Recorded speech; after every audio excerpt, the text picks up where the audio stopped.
Bora então, nação. Obrigado pelo teu carinho, pela tua audiência aqui com o nosso canal. Vamos falar das últimas de Grêmio. A gente tem que falar, repercutir esse empate contra o Vitória.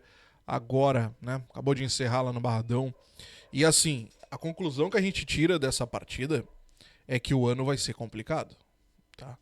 Se alguém ainda tinha dúvidas sobre isso, olha, eu tô cada vez mais apavorado. E eu não tô aqui pra fazer média com ninguém, tá? Eu sei que muita gente daqui a pouco vai entrar aqui no chat, vai entrar nos comentários e vai dizer assim: ah, não, isso aí é pra desmobilizar o torcedor. Tá falando isso daí é porque não é gremista. Tá falando isso daí porque não sei o que, só quer like. Não, eu tô aqui pra trazer informação e falar o que eu penso, tá? Posso estar errado ali na frente? Beleza, faz parte do processo. E aí quem achar pode criticar, não tem problema nenhum. Mas o que eu vejo dentro de campo não é uma situação que parte somente do treinador, sabe? Não é só uma organização somente do treinador. É uma situação de, muitas vezes, vontade, de inteligência. E não são jogadores que estão extremamente desgastados, ou porque estavam viajando, e aí agora estão tendo problemas porque não estão conseguindo, não estão repousando, não estão. Não é, cara. Não é, não é. Vamos parar. Teve lances ali que não tem. A partir do momento que nós começarmos a, com todo o respeito, tá? Igualarmos o Grêmio ao Vitória e temer o Vitória, mesmo que seja no Barradão, pera aí um pouquinho. Aí nós estamos acabando com o Grêmio. Acabando com o Grêmio. Não tem condições de acontecer algo como aconteceu. E assim, ó, é lamentável, porque o Grêmio, os primeiros 10 minutos do segundo tempo, o Grêmio tomou um totó do Vitória. Os primeiros minutos do primeiro tempo, o Grêmio tomou um totó do Vitória. O Grêmio não se encontrou. O meio-campo do Grêmio não funciona. O Grêmio não consegue construir, o Grêmio não consegue reter a bola. E o Mano hoje, numa tentativa desesperada de tentar fazer com que o Grêmio retenha a bola, com que o Grêmio trabalhe um pouco melhor a bola, chegou a tentar investir no Natan Pescador. Porque ele não conseguiu isso com o Cristaldo. Ele não conseguiu isso com o Monsalve no jogo lá na Argentina. E a tentativa dele hoje foi: vou tirar o Cristaldo, vou colocar o Natan e vou colocar o Monsalve. Se com 2 meias eu não conseguir reter a bola, eu não tenho o que fazer. E o pior de tudo é que o Grêmio não conseguiu reter a bola. O Grêmio não conseguiu ter a posse da bola. E eu não estou falando de finalizar, de jogar bonito, de construir, de ir pra cima. Não, é botar a bola no chão, tranquilizar, tentar ficar com a bola. E o Grêmio não conseguiu fazer isso. Eu sei que a entrada do Natan Pescador, para muitos, foi um absurdo. Mas eu vi como uma tentativa desesperada do Mano de tentar fazer com que o Grêmio parasse, que o Grêmio estancasse um pouco, segurasse o Vitória. E isso não aconteceu. E não aconteceu por uma falha do goleiro, por uma falha do Volpi. A falha do Volpi, ela fica muito clara. E a falha do Volpi, se tu tentar, se tu quiser passar uma maquiagem na falha do Volpi, tu consegue. Porque os zagueiros do Grêmio não estavam marcando o principal jogador que tinha estatura, que tinha altura, que poderia fazer o gol, que era o Carlinhos. O Vitória, desde o início do segundo tempo, apostou as suas fichas no Carlinhos. Apostou as suas fichas no jogador que tinha estatura para cabecear. E o Grêmio deixou o jogador praticamente livre. Ele pulou nas costas do Marlon. E o Volpi, quando viu que ninguém estava marcando o principal jogador, tentou sair. Saiu errado, errou também. Errou também, a culpa vai para ele. Mas se tu quiser passar uma maquiagem na falha do Volpi, tu consegue. Por quê? Foi uma falha coletiva.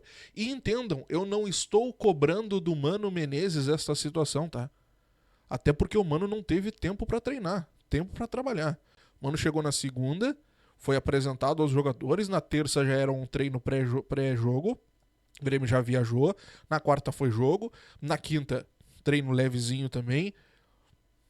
Então, aliás, na quarta foi um treino mais leve, na terça foi um treino mais forte. O Grêmio jogou na quinta, na sexta não conseguiu treinar porque não conseguiu desembarcar em Porto Alegre, demorou para desembarcar, quando conseguiu acabaram liberando os jogadores por conta do desgaste. Ontem, treino pré-jogo, já tinha viagem também, então até aí tudo se explica. Agora, durante a semana, vai ser a mesma coisa. Amanhã e terça, o Grêmio treina no CT do Bahia. Na quarta, enfrenta o CSA em Alagoas, retorna para Porto Alegre e aí enfrenta o Santos no final de semana. Então não tem tempo pro Mano treinar e tentar colocar suas ideias. Ele tá tentando colocar no... Vamos lá, façam assim, façam assado, tentando corrigir dentro de campo. Agora, teve um lance, especificamente no segundo tempo, que ali, assim, ó, assim, ó, foi terrível, tá? Terrível pra esse jogador. Eu tô falando do Monsalve. O lance em que o Monsalve perde a bola na frente do Mano e ele sai caminhando enquanto o Vitória monta o seu ataque, o Mano se desespera, ele quase entra em campo berrando com o Monsalve pra ele voltar pra buscar a bola, pra ele tentar, pra ele brigar, pra ele ir pra cima. Aquilo ali é um lance que deixa o treinador desesperado, tá? Talvez ali o Monsalve tenha perdido uns bons pontos com o Mano. Então, assim, ó, é lamentável. Outro jogador que tá complicadíssimo de ver em campo, e eu sei que muita gente não vai gostar do que eu vou falar. Muita gente não vai gostar. Bright White. Não é a primeira vez, não é o primeiro jogo, não tá jogando absolutamente nada. Absolutamente nada. O Bright White é um jogador a menos em campo. E eu sei que muita gente não vai gostar. É um jogador que, quando tinha que falar, falava, representava, colocava à vontade, colocava o gremismo. É um profissional espetacular. Chega cedo, sempre treinando, sempre buscando, mas o que a gente quer é retorno. Diogo, mas a bola não chega nele, Diogo, pelo amor de Deus. Volta pra buscar, querido. Volta pra buscar, volta pra ajudar. O próprio Bright White muito fez isso com o Quinteiros.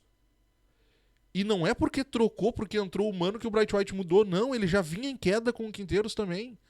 Mas ele voltava pra tentar ajudar, tentava pra tentar armar, tentar construir alguma coisa. Ele é uma ilha parada lá na frente.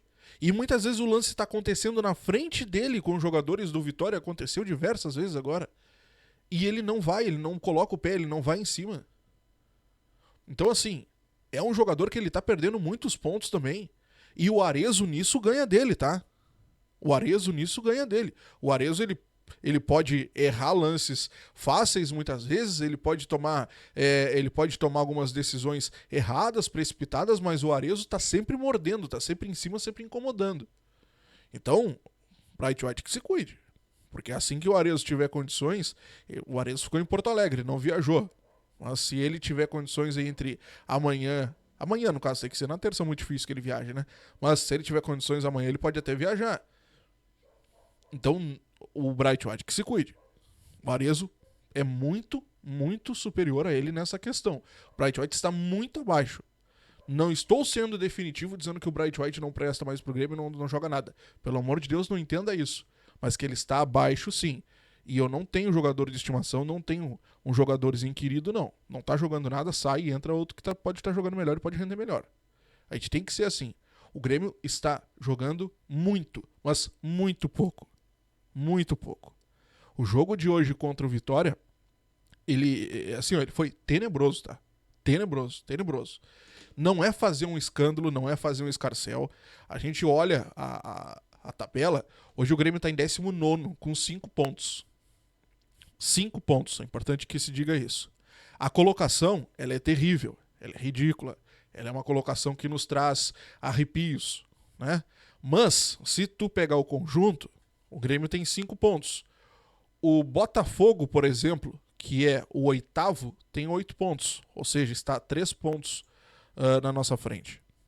Depois disso tem o Ceará, em 9º, tem o São Paulo em 10º, aí o Vasco em 11º com 7, Corinthians com 7 em 12º, Juventude com 7 em 13º, Mirassol com 7 em 14º, aí vem a turma dos 6 pontos, que é o Fortaleza em 15º, Vitória em 16º, aí entra a zona de rebaixamento com o Atlético Mineiro com 6 pontos em 17º, o Santos, nosso próximo adversário, com 5 pontos em 18º e chegamos à nossa colocação 19º com 5 pontos. Sport, 20º, o Lanterna com 2 pontos.